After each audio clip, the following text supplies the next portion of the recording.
बिस्मिल्लाहिर्रहमानिर्रहीम, अस्सलाम वालेकुम।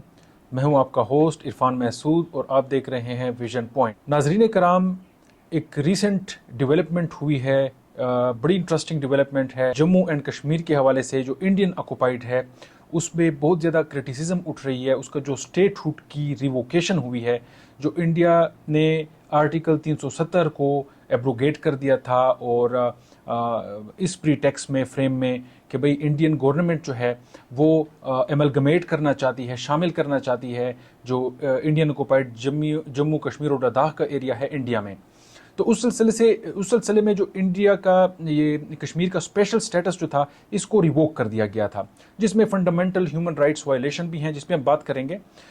लेकिन जो बहुत इम्पॉर्टेंट एक इवेंट हुआ है रिसेंटली, उसमें एक ओपन लेटर जो है भेजा गया है इंडिया के चीफ जस्टिस साहब को। और ये जो लेटर भेजा गया है, ये किसने भेजा है? ये बड़े इंपॉर्टेंट लोग हैं इंडिया के ब्यूरोक्रेसी से, मिलिट्री और सिविल ब्यूरोक्रेसी से हैं। एक्स सर्विसमैन है उसमें air vice marshal, major general और सेक्रेटरी, और जो पहले यूनियन के सेक्रेटरी और मिनिस्टर्स रह चुके हैं, उन लोगों ने ये जो है लेटर लिखा है। ओपन लेटर इसको कहा जा रहा है और इसको डिफरेंट इंडिया की जो न्यूज़ चैनल्स हैं, जो डोमेन्स हैं, स्पेसेस हैं, जैसे कि हिंदुस्तान टाइम्स और बाकी इस तरीके की रिनाउंड उनकी जो न्यूज़ चैनल्स हैं, उस पर दिखाया गया है। तो इसमें कहा गया हुआ 3 चीज़ों की डिमांड की गई है। उन 3 चीज़ों में सबसे पहली जो और इम्पॉर्टेंट चीज़ है, उसमें यह कहा गया है कि सबसे पहले तो जो है एक हेयरिंग होनी चाहिए सुप्रीम कोर्ट ऑफ इंडिया में, और उसके साथ साथ जो है क्लियर टाइमलाइन देना चाहिए रीइंस्टेटमेंट का। चूंकि इस पे हियरिंग पहले भी हुई थी, 2023 में भी हुई थी, 2019 का एक चूंकि वाकया है उस पर एब्रोगेट किया गया था, तो 2023 में से ये केसेस जो है चल रहे थे इंडियन सुप्रीम कोर्ट में, जो कि इंडिया के नामी गिरामी लोगों ने केसेस किए हुए थे। तो इसको जो है कहा कि इसकी हेयरिंग होनी चाहिए और इसको एक क्लियर टाइमलाइन देना चाहिए, क्योंकि इंडियन गवर्नमेंट जो है, मोदी रिजीम 2019 में भी थी और अभी भी है, तो वो उसको डिलेइंग टैक्टिक्स कर रहे हैं, जिसकी वजह से वहाँ पे ह्यूमन राइट्स वायलेशन हो रही हैं। मिलिट्री की जो बैलेंस है वो डिस्टर्ब हो रहा है, क्योंकि वहाँ पे वो मिलिटराइजेशन कर रहे हैं, टूरिस्ट कम आ रहे हैं, इंसिडेंट्स देखें लोगों में। जब ह्यूमन राइट्स वायलेशन वहाँ पे होती है, लोगों में जो है एक महरूमी पैदा होती है, जिसकी वजह से अटैक्स जैसा कि पहलगाम अटैक है या बाकी हैं, ये होते हैं। इसमें जिसका भी जो मुल्क जो भी कहता है कि किसका हाथ है, लेकिन लोकल लोग एक फैसिलिटेट कर देते हैं, एक ऐसी सिचुएशन बनी हुई है। तो इसमें एक तो तीसरी जो पॉइंट है, एक तो हेयरिंग है सुप्रीम कोर्ट में जो कि होनी चाहिए इसके ऊपर। इस ओपन लेटर में बताया गया है एक क्लियर टाइमलाइन होना चाहिए कि कब से कब तक ये दोबारा रीइंस्टेट करना चाहिए जो पहले वाला स्पेशल स्टेटस था। और तीसरी जो इंपॉर्टेंट चीज़ बताई गई है इस ओपन लेटर में कि इससे ये जो इशू है, इससे इंडियन स्टेट का डिग्रेडेशन हो रहा है। देखें, इंटरनेशनल लेवल पे अगर किसी मुल्क में ह्यूमन राइट्स वायलेशन होती हैं तो उसको जो है इंटरनेशनल फोरम्स में डिस्कस किया जाता है।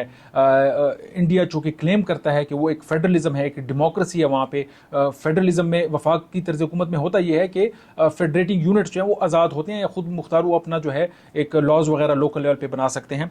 तो उसकी जो है डिग्रेडेशन इस लेटर में बताया गया है कि ये हो रही है। तो इस हवाले से ये जो रिवोकेट कर देना चाहिए, जो कि अभी इन लोगों ने एमलगमेट किया हुआ है इंडियन गवर्नमेंट ने।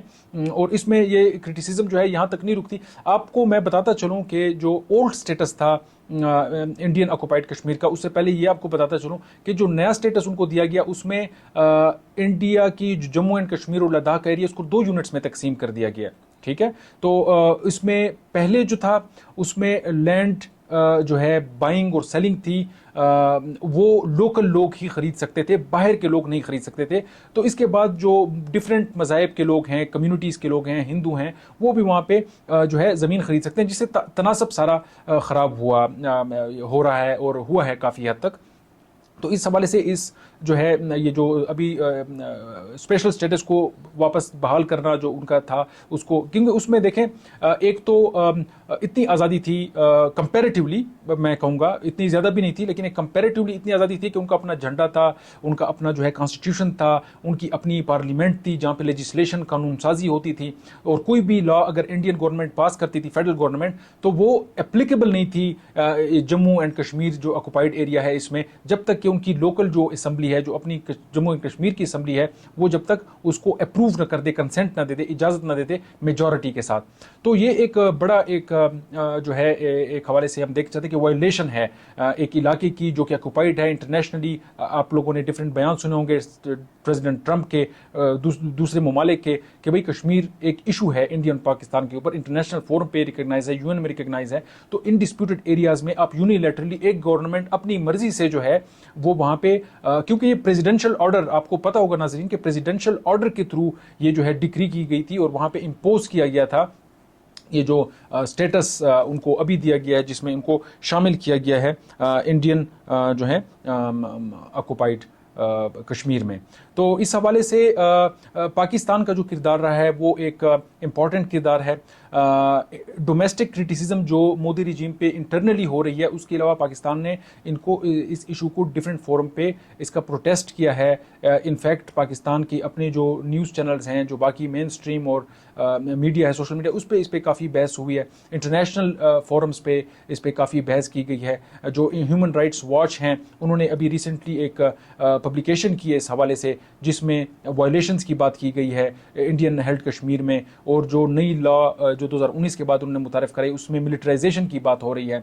तो ये जो छोटे मोटे वाक़यात वहाँ पे हो रहे हैं, जिसकी वजह से इंटरनल जो एक हम कह दें कि जियो पोलिटिकल और डेमोग्राफिक प्रोफाइल है इंडियन ऑक्युपाइड कश्मीर में, उसको बड़ा हद तक डिस्टर्ब कर दिया गया है। इसके अलावा नजरीन क्रिटिसाइज जो इंडियन मीडिया भी करी और अंदर जो इंडिया के एकेडेमिया से लोग हैं और बाकी सिविल सर्वेंट्स हैं, एक्स सिविल सर्वेंट्स हैं, वो ये क्रिटिसाइज कर रहे हैं कि इसमें जो सबसे इंपॉर्टेंट चीज़ वो मेंशन करते हैं कि इंडियन की फेडरलिज्म जो है वो एट रिस्क है।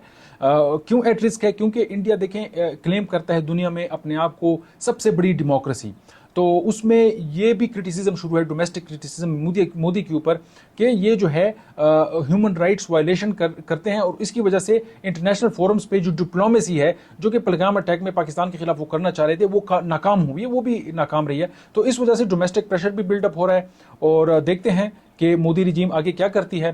सो स्टे ट्यून्ड, और नाज़रीन कराम आपको फर्दर आगाह करेंगे जो भी डेवलपमेंट्स होती हैं इस हवाले से। देखते रहिए विजन पॉइंट।